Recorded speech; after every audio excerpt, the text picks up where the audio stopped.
Fischer, please. Thank you, Mr. Chairman. Welcome, General, to you and your family, and thank you, sir, for your many years of service to this country.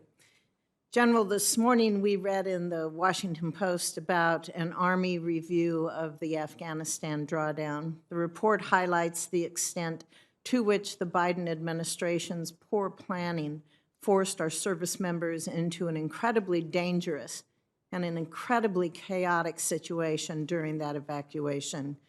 I know that you are not responsible for this report, but if confirmed, do I have your word that if future reports like this are completed, that this committee will learn about them from you and not from the morning paper?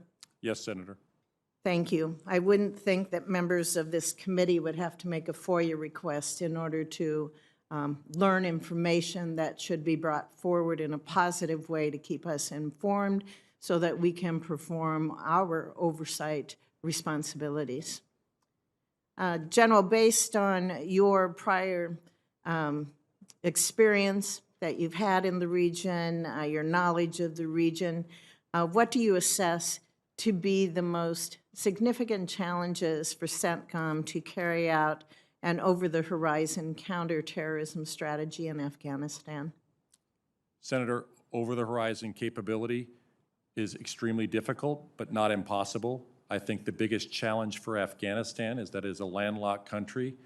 We rely on another nation for an air line of communication to be able to enter Afghanistan.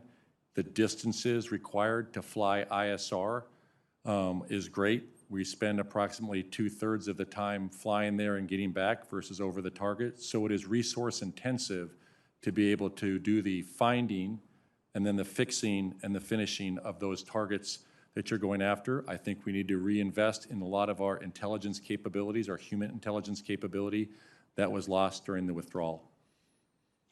Do you anticipate that we will have more success in the future on being able to find those partners on the ground? Senator, if confirmed, I will need to make an assessment of that.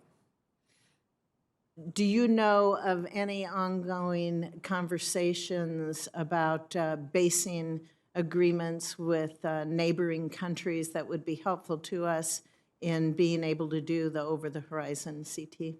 Senator, I'm not aware of any detailed discussions going on, but I know that there are discussions happening right now that could ease the distances that are required.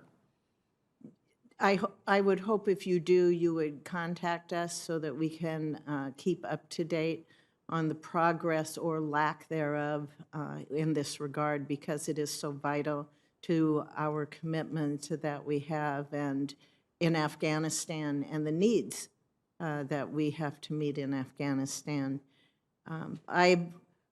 I hope that you will do that review process. We heard from Secretary Call in October that SASC could generate the capability to attack our homeland by April. That's not too far away from today. And if there needs to be a change in strategy, if CENTCOM needs to be resourced differently, I would hope that you would bring that to our attention as well.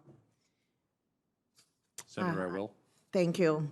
When you were speaking about partners and allies and our need for partners and allies, especially in dealing with Iran and their proxies, are there specific ways that you feel that we could help our partners defend themselves with regard to missile and drone attacks?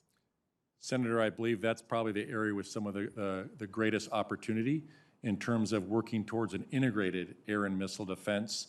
The addition of Israel to the AOR, I think, will help with that. I think there are areas also in the terms of cyber defense. We are collectively stronger together when we work together, so there are areas there that each one brings a unique capabilities in terms of that.